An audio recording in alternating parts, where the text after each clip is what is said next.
These are also new ones. We'll start the recording once. I've started now. Yes.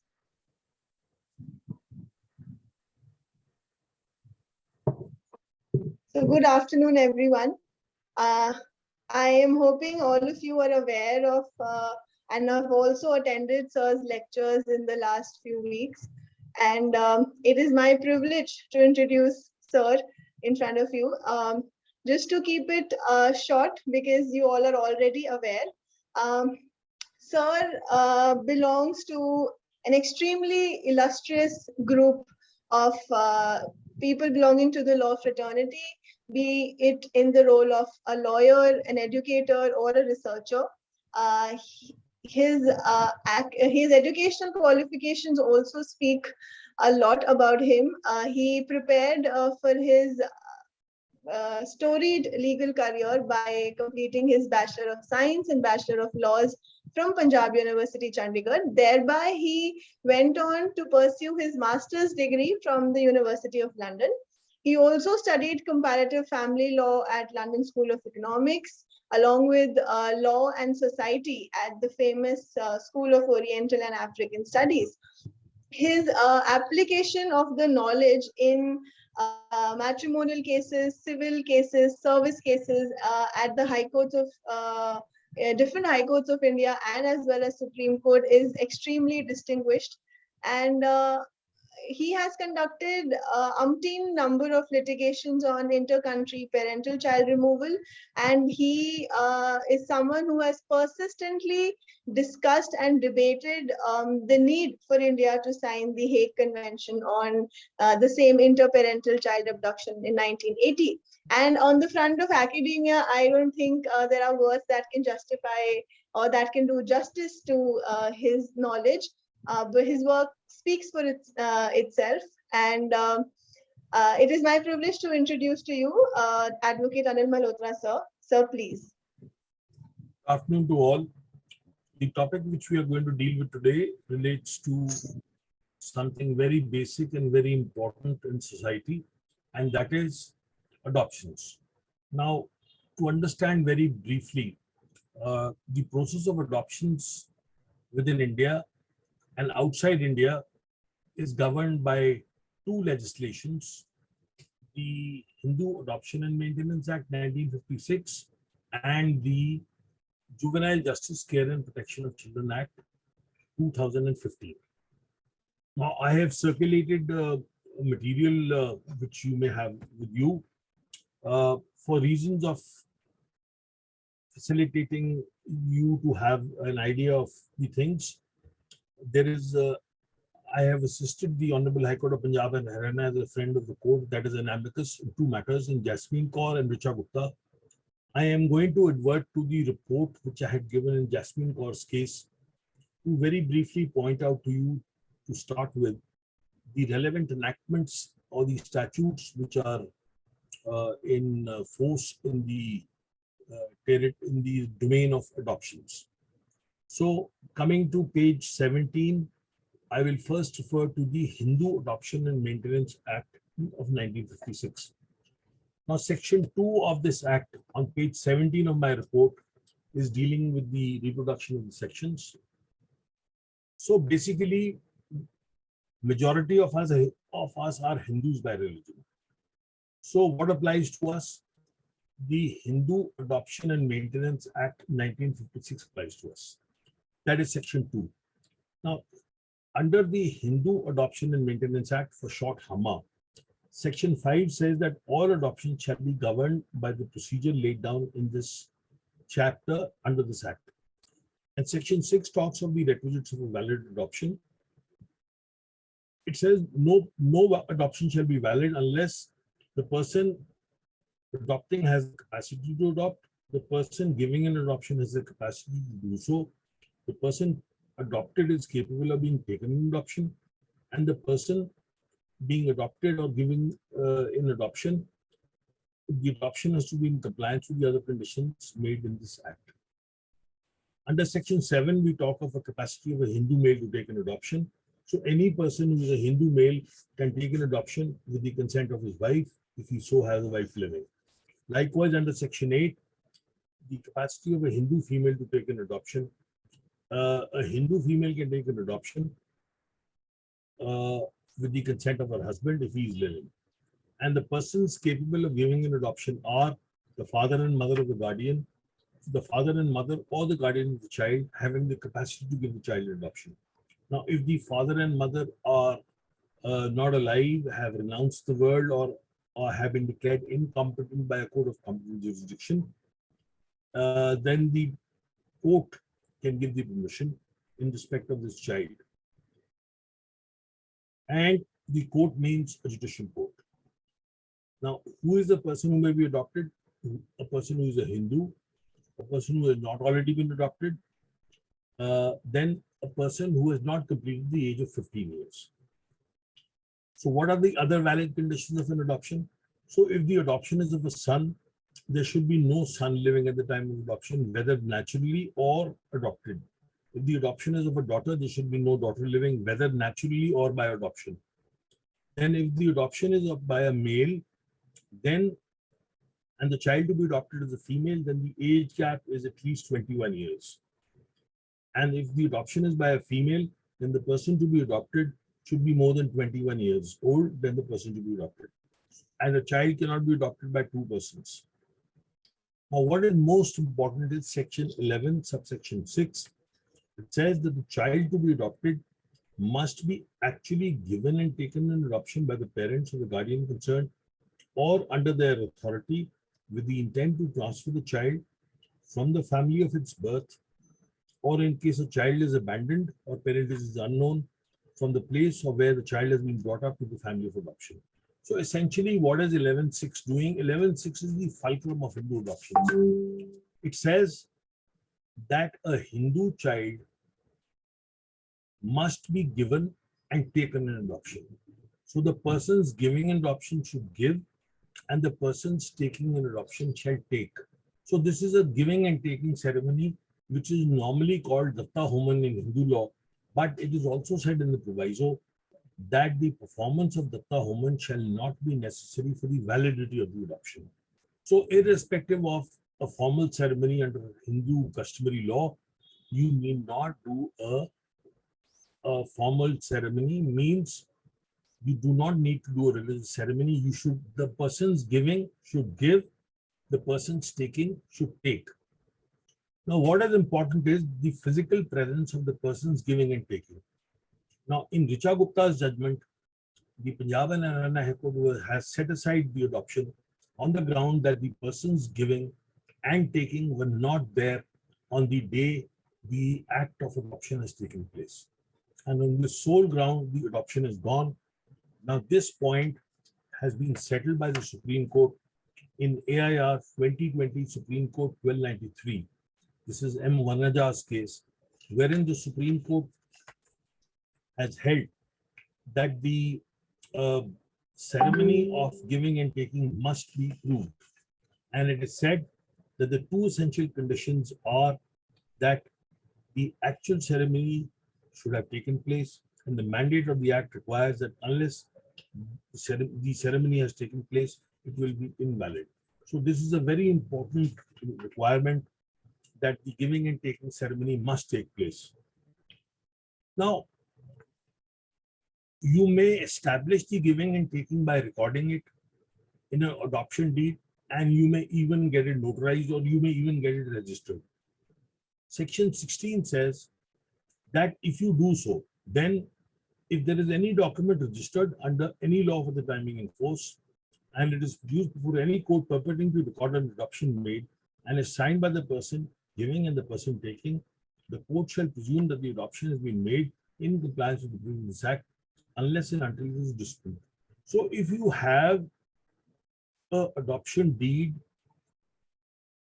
recorded, registered, then Section 16 says the presumption will be that that adoption has taken place. But Section 16 does not say that it is mandatory, it is compulsory to have an adoption deed written, recorded, and registered. So it's an optional requirement. Then Section 12 talks of an effect of adoption. Section 12 says once an adoption takes place, the child severs his relationship from his natural family and joins his relationship with the adopted family. Section 15 says that the adoption so done cannot be cancelled. It's irreversible. So no adoption which has been validly made can be cancelled by the adoptive father or mother, nor can the adopted child renounce his or her status and such return to the family of his birth. So any adoption done under HAMA is irreversible. It cannot be cancelled. Of course, there may be exceptions of fraud or force or undue influence or coercion or commercial transactions. So this is broadly what the provisions relating to HAMA are concerned, and this is application of HAMA. Now, let us understand that there came about that there is a Juvenile Justice Care and Protection of Children Act 2015. This is for short known as the JJ Act of 2015. Now, the proposition to whom does this apply? Now, the Juvenile Justice Care and Protection of Children Act is a secular law, means it applies to all religions, and it applies like the Special Marriage Act. It is a secular law. Now, if you are a Hindu, you can marry under the Hindu Marriage Act, but as a Hindu, you are not debarred from marrying under the Special Marriage Act. Likewise, if you are a Hindu, you can adopt under the HAMA, but you can also adopt under the JJ Act.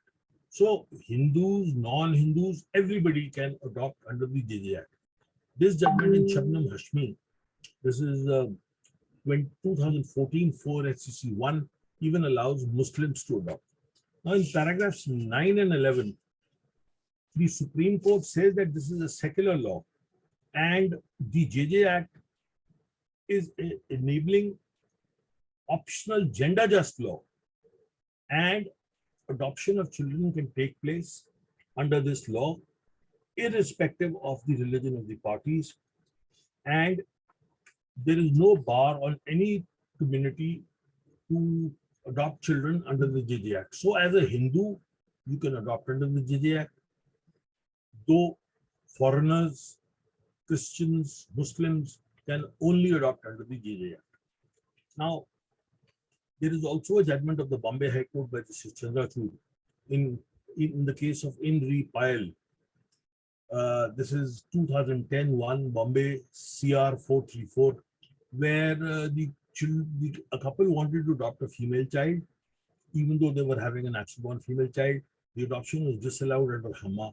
So they adopted under the JJ Act, and the court approved of the adoption, saying that there is no bar on the child being adopted under the provisions of the JJ Act. Now, basically, the preamble of the JJ Act, which I have reproduced on page 21 of my report, in the case of Jasmine Kaur, says that this is an act to amend the law relating to children in conflict with law and children in need of care and protection. Now, we in India signed two conventions. First convention is the United Nations Convention on the Rights of the Child, and second convention which we signed is the United Nations Convention on Adoptions. Now, the convention, I will straight away come to the international conventions. The first is the United Nations Convention on the Rights of the Child. It is from pages 35 to 38 of the report. The relevant parts are extracted. Now, as far as the United Nations Convention on the Rights of the Child is concerned, it says very briefly that the child has an inherent right to life, the child has a right to a nationality, child has a right to parents, child has a right to be within a family and shall not require to be separated, and so on and so forth. Then the second international convention which we have signed is the Convention on Protection of Children and Cooperation in respect of inter-country adoption. This is on page 39. Now, this is an international convention which we have signed, and the object is to establish safeguards in intercountry adoptions in the best interest of the child, to respect and establish a system of cooperation among contracting states, and to secure recognition of contracting states in matter of adoptions. Now, why was all this necessary? Now, just to make you understand, uh, India was a hub of illegal trafficking and sale of children in pre-1984. So Lakshmikant Pandey, 1984 to SCC 244, comprehensive guidelines were laid down by the Supreme Court in matter of intercountry adoptions because there was no system in place. Then 1992, India ratified the UNCRC, and in 2003, India ratified the Adoption Convention. So basically, to focus on adoption of children and to make the process streamlined, the convention was enforced by making changes in the JJ Act. So whenever we sign an international convention and we have to give teeth to it, we make an enabling law in India. So in the convention the convention in Article 4 requirements of intercountry adoptions. Then Article 6 of the convention requires that there should be a central authority to discharge the duties under the convention. So we have created Central Adoption Resource Authority, CARA, as the central authority. Then we have the other obligations of the requirements of the convention under Article 17, 18, 19, Article 23 and 28. Now, basically, how does the convention work? So all signatory countries who have signed the Intercountry Adoptions Convention create a body called a Central Authority. The Central Authority's job is to take in applications or requests for adoption. So depending on the country that you are living in, you will apply to the Central Authority for adoption. You will be processed and your case will be shortlisted and it will be passed on to, say, India, from where you wish to adopt. Then India Central Authority will match your requirements. Once a child is selected, you will be evaluated vis-a-vis the child. Then CARA will give an NOC, the Central Authority will approve of it. Then you will meet the child, you will undergo a process by which you will satisfy the requirements. Then you will go to a court or a district magistrate now to get an NOC. Then you will go back to CARA. CARA will give you a clearance and you will get a certificate whereby you can go to the embassy and take the child out of foreign country to a foreign country. So basically speaking, CARA is the body which the Act has created, that is the JJ Act has created, to certify that the adoption is taking place as per the standards required under the Adoption Convention 2003. And for this, the central authority, that is CARA, is supposed to approve and streamline the process of the adoption. So the JJ Act has come into activation for this purpose. Now, what are the provisions that are incorporated in the JJ Act? So Section 2, Subsection 13 defines a child in conflict with law. Section 2, Subsection 14 defines a child in need of care and protection. And it means a child who has a parent or a guardian and such person is unfit or incapacitated. Section 2.1 defines an abandoned child. Section 242 orphan. Section 260 defines a surrendered child. Now, the purpose of the Juvenile Justice Care and Protection of Children Act is rehabilitation and social integration. So a child who is an orphan, abandoned or a surrendered child will require adoption. What is adoption? 222 defines adoption means the process through which the adopted child is permanently separated from his biological parents and becomes a lawful child of his adoptive parents with all rights and privileges and responsibilities that are attached to the biological child. What is an intercountry adoption? It means an adoption of a child from India by a non-resident Indian or by a person of Indian origin or by a foreigner. So intercountry adoptions is by a person to another country. Adoption regulations are regulations made under the Act. Authority means CARA. Best interest of the child, 2.9 means the basis for any decision taken regarding a child to ensure fulfillment of his basic rights and needs, identity, social well-being, physical, emotional, and intellectual development.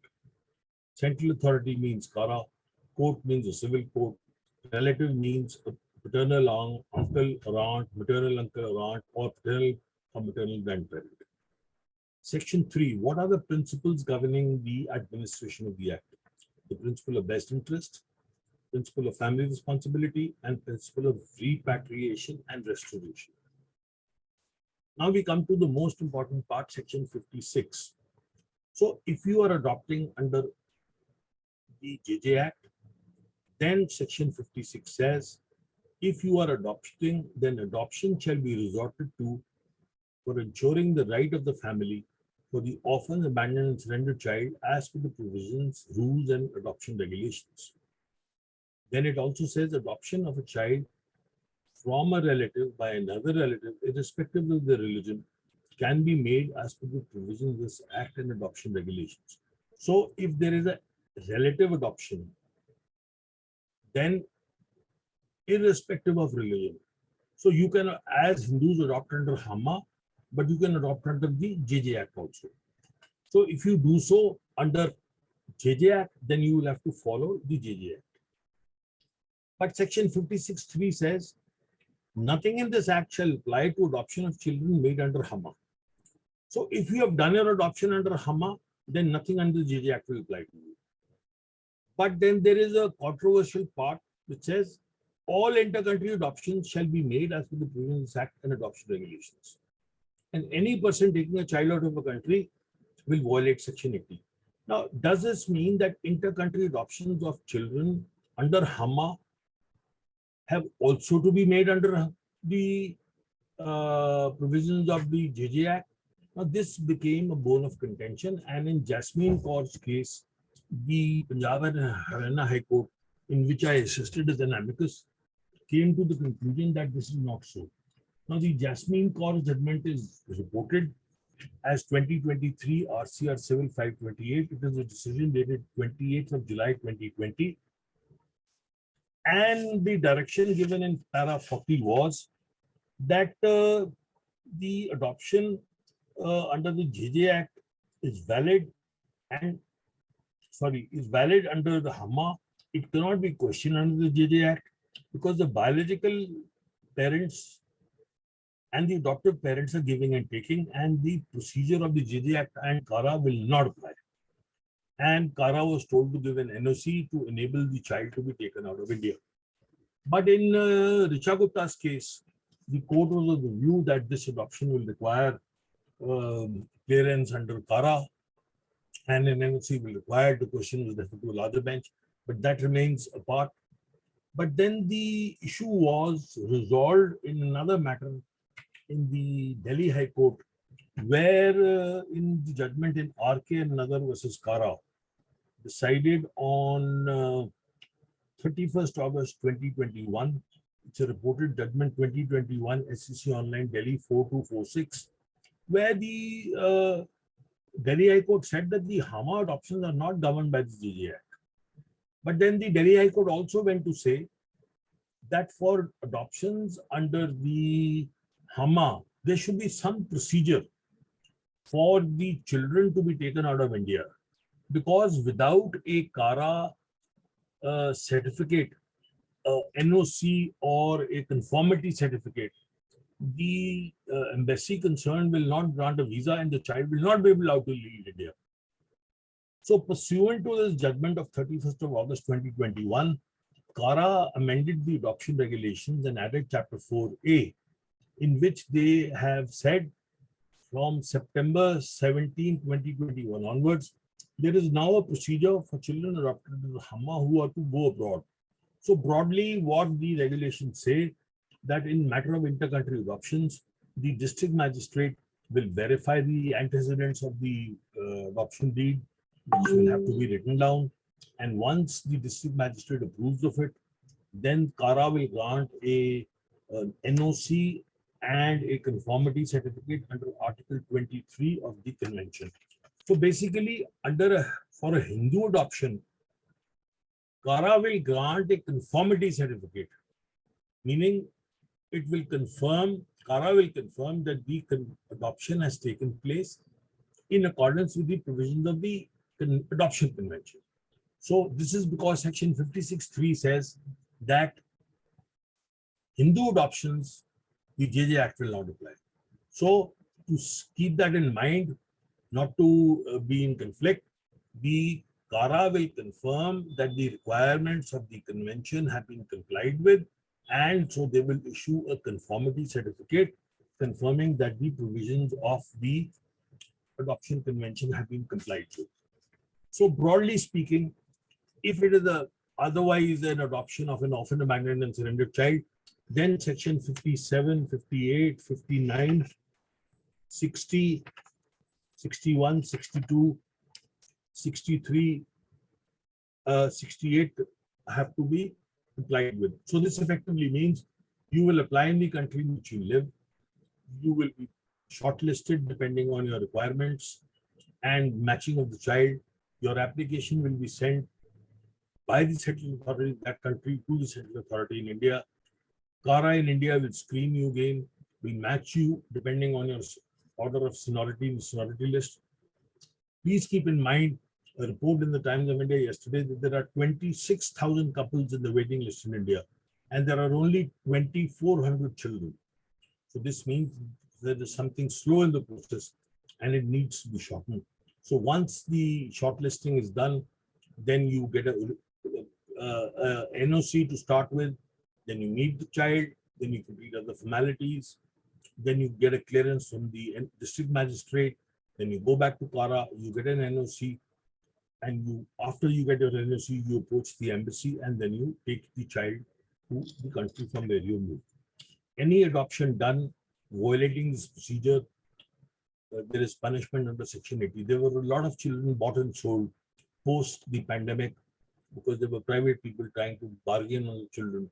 So the Commission for Protection of Child Rights in the courts came on heavily saying there should be no violation of procedure and there should be no trading of children.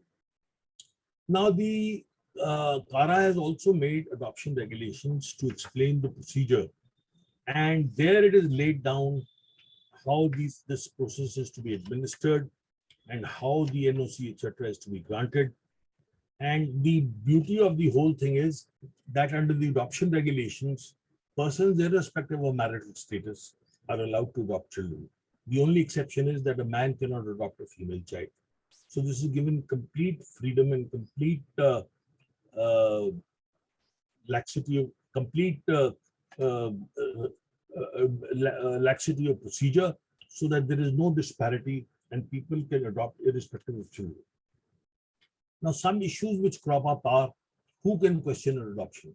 So if there is a passport officer questioning an adoption, saying it is not in compliance with the provisions of the HAMA or the JJ Act, the judgments to the effect which I have given in Richa Gupta are that passport officer is nobody to question an adoption, because the only reasons on which he can deny a passport are the reason mentioned in the Passports Act. Now, likewise also, the fact that a ceremony of adoption has taken place is required to be proved. You have to produce the evidence regarding the ceremony. It is best to have an adoption deed recorded so that you will have the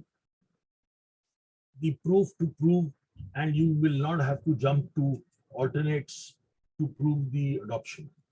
So the gray areas in adoption are being covered slowly through lacunas coming up in the law, but there has been a disturbing trend that the word magistrate, that the word court to prove an adoption has been replaced by a district magistrate. Now the fear is that if such adoptions are to be given to an executive authority to endorse or approve, then these adoptions may fall foul of clearances, because the purpose of checking an adoption is that the adoption is free from undue influence.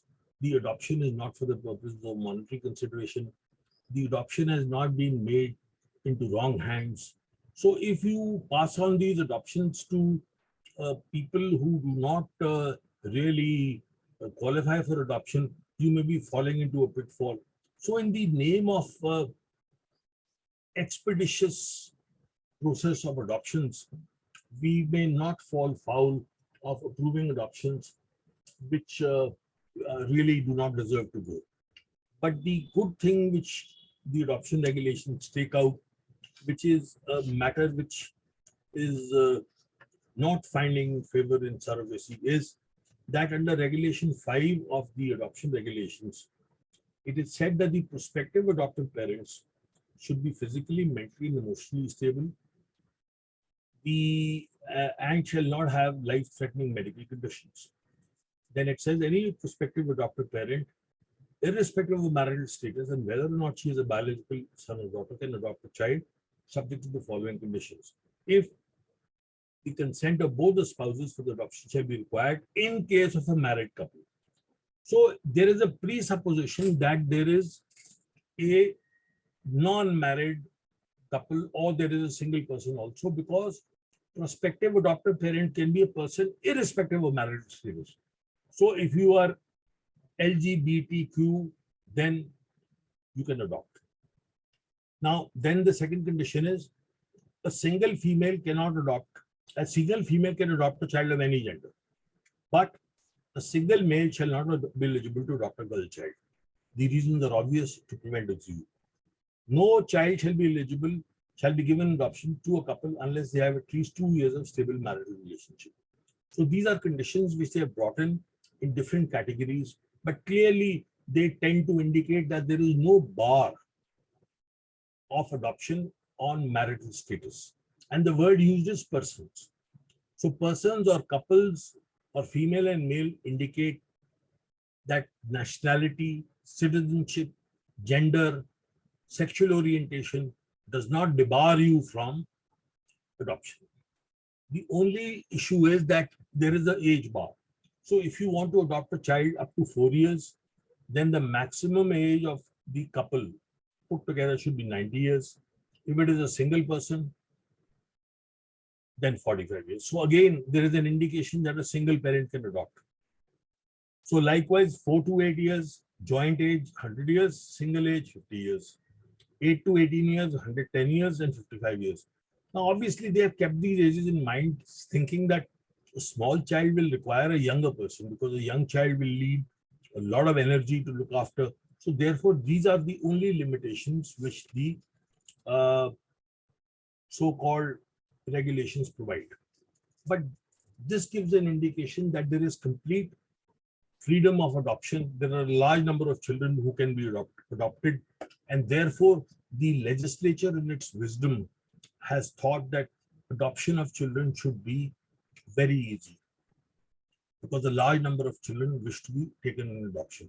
Now the JJ Act was amended subsequently to a large extent to permit freedom of adoptions, and the JJ Act of 2015 has been watered down in the rules and in the adoption regulations to a great extent to simplify the process of adoption. The change of terminology from court to a magistrate, executive magistrate, has also resulted because of this. I do not agree with this change because I do not think it is safe for an executive magistrate to approve of an adoption which ought to meet the judicial lens and must be approved by a trained judicial mind and not an executive authority. You cannot leave the issue of children to such fickle hands, particularly because we actually started in 1984 with Lakshmikant Pandey. Why did we rehaul the law on adoption? Because there was trafficking of children. So if by this laxity we are going to go backwards, then we may be entering into the gray area of getting into trafficking of children, and this will not be a good idea for India because there are all kinds of categories of people: pedophiles, then human smugglers, then people misusing children for wrong purposes, people using juveniles for criminal activities. Now, since a child of under 18 years of age is a juvenile, he cannot be brought under the provisions of the Indian Penal Code. So they are used for smuggling, they are used for trafficking, they are used for transporting drugs. So it is for all these reasons that there are these checks and balances, and law should take over to prevent any such issue on this account. And I am of the view that the court should have the overall powers of children as far as they are concerned, and law should take a control of this. So we are left with 10 minutes. And for these 10 minutes, I will leave the floor open for questions. If you have any doubts, any views, any opinions, please feel free to come up and say whatever you want to say.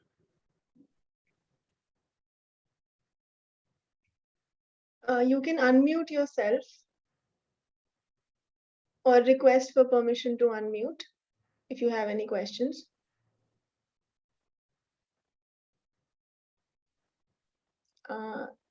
Vartika Sharma. Yes. Yes, please. You have to unmute her. Yes, good morning, good afternoon, sir. Sir, Yeah. I'm just confused in one part. He was saying that under JJ Act and also HAMA, the LGBTQ, can they adopt in that case? You see, you may not be able to adopt under HAMA, because under HAMA, there may be issues of willingness of one side to give you a child if you have an orientation. It may be a religious thing, though there is no bar on it.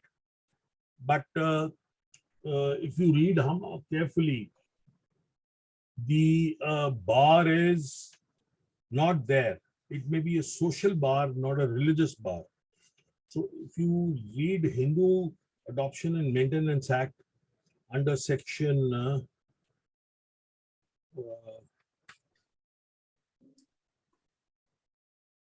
capacity to of a male Hindu to take an adoption. Any male Hindu who is of sound mind and not a minor has the capacity to take an adoption. So there is no bar on a LGBTQ to take an adoption under HAMA. So there is, legally speaking, there is no bar. Likewise, a female Hindu can take an adoption. There is no bar. So legally speaking, there may be no bar, but there may be social issues. But at the same time, if you look at the adoption regulations are more than clear that they let you adopt irrespective of marital status. I will read at the sake of repetition that Regulation 5 is very clear in those terms, because it very clearly says that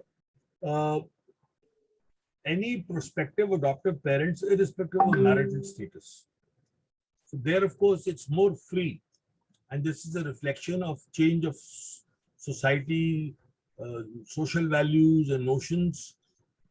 But all the same, you have a pertinent point. There is no legal bar under HAMA also. So I think both these acts are perhaps free to let you adopt a child irrespective of your sexual orientation.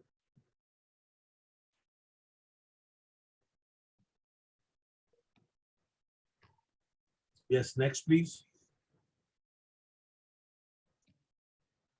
Anyone else?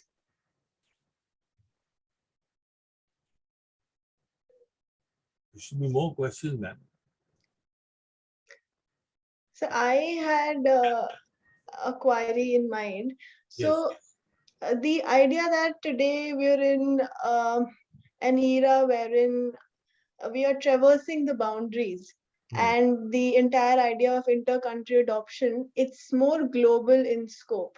So, the entire conversation is not dictated by the receiving countries now.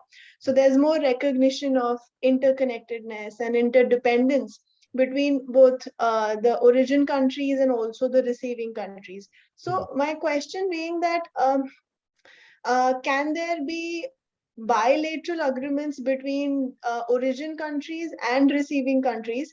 And even if they are in place, are they able to address these larger systemic issues or the cultural differences that are at the core of our inter-country adoptions? See, the entire whole thing focuses on the Hague Conference on Private International Law.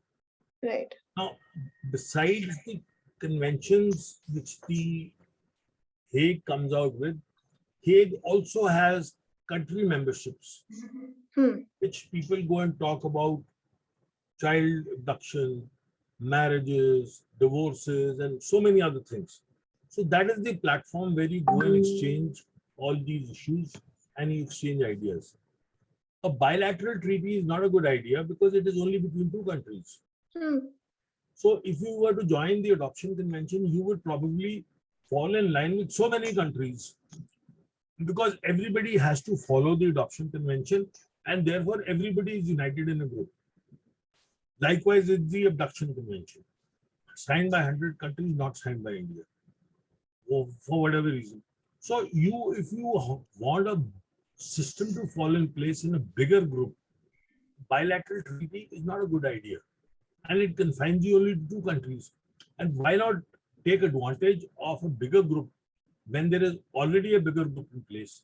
You will have to still create an infrastructure. You will still have to provide all the machinery. So why not do it for more countries when that option is available to you? So why not join the Hague? And India has rightly done it in 1993 because India has a large number of children which for adoption. And it helps transportation of a lot of children. A lot of people from the West, European countries come to adopt children from India and they find happy homes. So it's, I think, a bigger perspective with large openness. Now you see the war in Ukraine, it has left so many orphans. The pandemic has left so many orphans. These children should move into a fast track process. Why should the process be slow? And why should it be confined to just some countries or some nations? The more the better, the larger the better. More children will find homes. I agree, but on the larger perspective that you're talking about, how well is that larger perspective taking into account the cultural differences or the religious differences that would exist in the origin and the receiving countries? See, that is bound to be there. Hmm. Eating habits, climatic conditions, language, medical issues, that is bound to be there. But the larger picture that a child is finding a home, a child is finding rehabilitation. Should the child remain in a foster care home? Should the prospects of the child to education, medical treatment, Right. uh, I think they should supersede over these better life, cultural better differences. life. See, language, culture, food, dietary habits, climate, all these things will go away in time.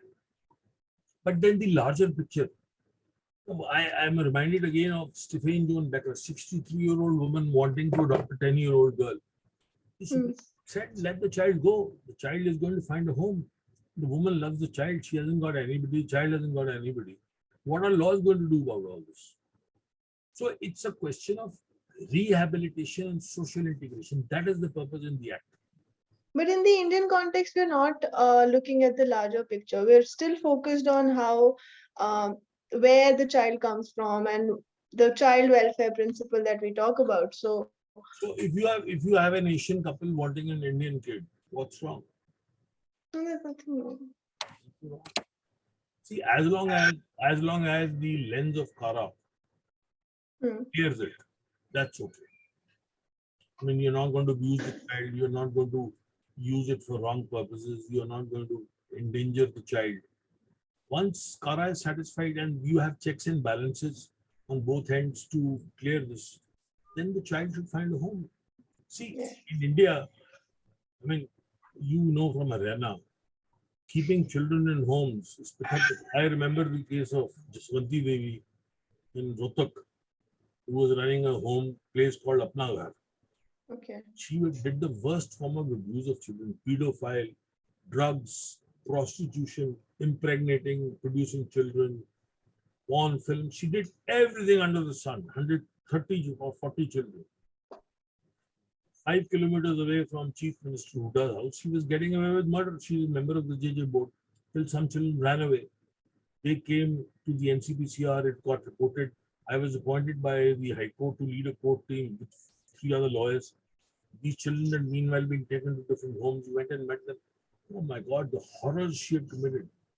In the north, there is a tendency to leave children in these homes in case you can't look after them because you think they're going to be very well looked after there. But little realizing what these monsters do. And ultimately, this woman was imprisoned and she didn't even get bail and she was convicted. All those children, deaf, dumb, whatever they be, they all came and gave evidence against her. Divine justice. So keeping these children, and there were some places where HIV infected staffers had impregnated these children. Look at the horror. They should be hanged. So keeping children in homes in India is not a good idea. We are a weak society. Children are vulnerable and there are all kinds of frustrated people hanging around. So the sooner the child is happy abroad, you should let go. I think cultural issues, food habits, language, barriers will all go away. Thank you, sir. Yeah. Anybody else? Nobody has understood anything, so everybody's keeping quiet. So everybody's saying, what is this guy doing still talking? Let's go for lunch. It's their loss in that case, if that's true, sir. Maybe lunch is better than the question. We'll realize it later. Better late than never. Yes. Chalo, ma'am. All the best, ma'am. Let's wrap up. Thank you so much, sir. Pleasure. And on behalf of everyone, I would like to extend my gratitude to you again. In Pune. Yes. Over biscuits of Kiani Bakery. Hoping that the next lecture that we schedule, we have 50% strength by that time. Hope for the best. Yes, sir. All the best. Bye. Thanks. Thank you so much, sir. Thank you. Bye.